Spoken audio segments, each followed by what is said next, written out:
اچھا، ایک چھوٹی سی بات آپ سے کرنا تھی. میں جس وقت انٹر ہوئی اور میں ذرا دیکھ رہی تھی تو کسی کی تالی کی آواز مجھے آئی ہے. تو کچھ خاص مشکل تھی تالی بجانے کے لیے؟ علم کی مجلس میں میرا خیال ہے کہ تالیاں بجا کے ایک دوسرے کو متوجہ کرنا سنت کے خلاف ہے. نبی صلی اللہ علیہ وسلم نے علم کی مجلس میں جب کسی کو متوجہ کرنا چاہا تو یہ طریقہ اختیار نہیں کیا. ہم دین پڑھ رہے ہیں، ہمارے طریقے فرق ہونے چاہیے دنیا کے طریقوں سے. اگر ہم باہر کی دنیا میں عمل نہیں بھی دین پر کرتے تو کم از کم جہاں ہم دین پڑھ رہے ہیں اتنی دیر تو ہم اس سارے ادب آداب اور احترام کو ملحوظ رکھیں. میں نہیں جانتی کہ کس نے کیا، لیکن جس نے بھی کیا پلیز آئندہ محتاط رہیں، کیونکہ کھیل کا میدان تو نہیں ہے نا یہ. چلیے، اعوذ باللہ من الشیطان الرجیم.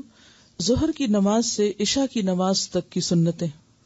ظہر کی نماز ادا کرنے کے بعد پھر دینی اور دنیاوی کاموں میں مصروف ہو جائیں. پیج 63 ہے، 63. اگر نشانی آپ رکھ لیں تو مشکل نہیں ہوگی، کیونکہ آپ ایک شخص بھی اگر نشانی نہیں رکھتا اور وہ دوسرے سے پوچھتا ہے تو دوسرے کو ڈسٹرب کرتا ہے. تو اپنی جو غلطی ہے اس کی تکلیف دوسروں کو تو نہ دینا. اگر آپ کوتاہی کرتے ہیں کسی بھی انسٹرکشن کو فالو کرنے میں تو پھر دوسروں کو تو نہ ستائیں. ظہر کی نماز سے عشاء کی نماز تک کی سنتیں. ظہر کی نماز ادا کرنے کے بعد پھر دینی اور دنیاوی کاموں میں مصروف ہو جائیں. فجر اور عصر کی نماز کا خصوصی خیال رکھیں، کیونکہ اس وقت دن اور رات کے مقررہ فرشتوں کی ڈیوٹی تبدیل ہوتی ہے، تاکہ فرشتے اللہ کریم کو یہ گواہی دیں کہ وہ آپ کو حالت نماز میں چھوڑ کر آئے ہیں. کیونکہ وہ حدیث آپ کو یاد ہوگی کہ جس میں فجر کی نماز میں اور عصر کی نماز میں فرشتے تبدیل ہوتے ہیں، اور رات کے فرشتے فجر کی نماز تک جو کچھ انسان کا نام اعمال ہوتا ہے اسے لکھ کر اوپر لے جاتے ہیں. دوسرے فرشتے آ جاتے ہیں اور پھر وہ عصر تک انسان کے ساتھ رہتے ہیں، اور پھر وہ عصر کے وقت چلے جاتے ہیں. انشاءاللہ اس کی صورت الرات میں مزید تفصیل پڑھیں گے. نماز عصر کے بعد سے مغرب کی اذان تک کوئی سنت یا نفل نماز نہ پڑھیں. کب؟ نماز عصر کے بعد سے مغرب کی اذان تک کوئی سنت یا نفل نماز نہ پڑھیں. جب سورج غروب ہونے لگے تو اپنے چھوٹے بچوں اور مویشیوں کو باہر نہ چھوڑو، کیونکہ اس وقت شیطانی لشکر پھیلتا ہے. مغرب کی اذان ہوتے ہی مغرب کی نماز سنت کے مطابق ادا کریں، کیونکہ یہ نماز مغرب کا اول وقت ہے. اول وقت میں نماز پڑھنا افضل ہے. آپ صلی اللہ علیہ وسلم نے زیادہ تر ہر نماز اول وقت میں ادا کی ہے. حضرت عبداللہ بن مسعود رضی اللہ عنہ نے آپ صلی اللہ علیہ وسلم سے پوچھا کہ اللہ تعالیٰ کو سب سے زیادہ پسند کون سے عمل ہیں؟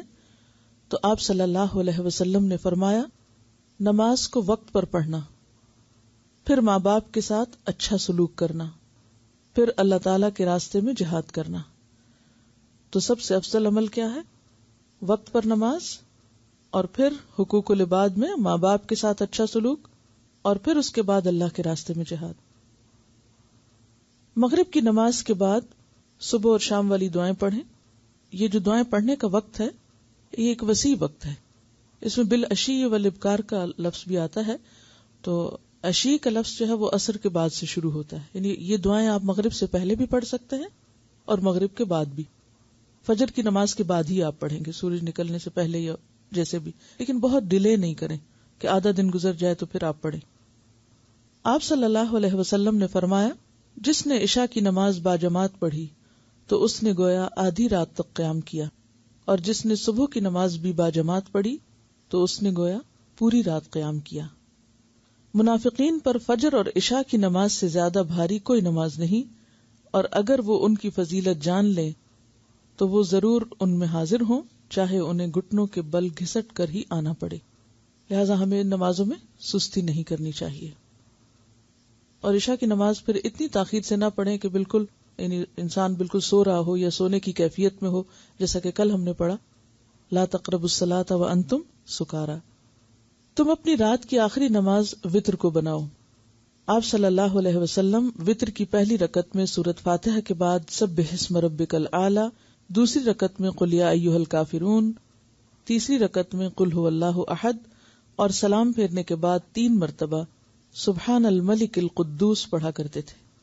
آپ صلی اللہ علیہ وسلم عشاء سے پہلے سونے کو اور نماز عشاء کے بعد بات چیت کرنے کو ناپسند فرماتے. یعنی عشاء سے پہلے سونا اور عشاء کے بعد باتیں کرنا اور تاخیر کر کے سونا، یہ دونوں ناپسندیدہ چیزیں ہیں۔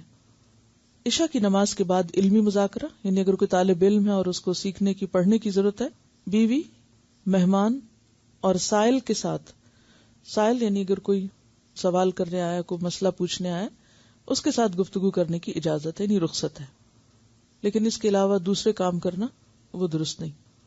اور رخصت کا مطلب، یعنی اس اجازت یا رخصت کا مطلب یہ ہے کہ اگر ضرورت پڑے تو ایسا کیا جا سکتا ہے، روز کا معمول نہیں ہونا چاہیے۔ رات جب انسان تاخیر سے سوتا ہے تو پھر لازماً فجر متاثر ہوتی ہے، یا پھر فجر کے بعد سونے کی کوشش کرتا ہے، اور دن کا اول حصہ جو ہے اس میں برکت بہت ہے، اور نبی صلی اللہ علیہ وسلم نے ایسے لوگوں کے لیے دعا فرمائی ہے، اللہم بارک لامتی فی بکورہا، اے اللہ میری امت کی صبح میں برکت ڈال۔ تو اگر صبح کا وقت ہم سو کر گزار دیتے ہیں تو جو برکت کا وقت ہے، یعنی جو کاموں کے تیزی سے ہونے کا وقت ہے، وہ تو ہم نکال دیتے ہیں، اور باقی دن میں پھر ہمارے کام پورے نہیں ہوتے وقت میں، جسے ہم عام طور پہ سب شکایت کرتے ہیں کہ وقت میں برکت نہیں ہوتی۔ مہمان سے مراد یہ کہ اگر کوئی شخص، یعنی آپ کے گھر مہمان آیا ہے، اور مہمان ظاہر ہے 1 دن کے لیے ہوگا، 2 دن کے لیے، 3 دن کے لیے، کیونکہ زیادہ سے زیادہ میکسیمم مہمان جس کو کہتے ہیں وہ 3 دن ہوتا ہے۔ 3 دن سے بعد اگر کوئی ٹھہرے تو وہ مہمان نہیں ہوتا۔ اب آپ دیکھیے کہ مہمان سے بات کی رخصت کیوں دی گئی کہ اگر کوئی شخص 3 دن کے لیے آیا تو ظاہر ہے کہ اس کے پاس وقت کم ہوگا، تو اس کی اگر کوئی ضرورت ہے، کوئی بات چیت کرنا ہے، کوئی رشتہ دار ہے یا کوئی مسئلہ مسائل ہے، تو اس صورت میں پھر ہو سکتا ہے کہ دن کے اوقات میں وقت نہ ملے تو رات میں بات کی جا سکتی، یعنی خصوصی حالات میں پھر خصوصی اجازت بھی ہوتی ہے۔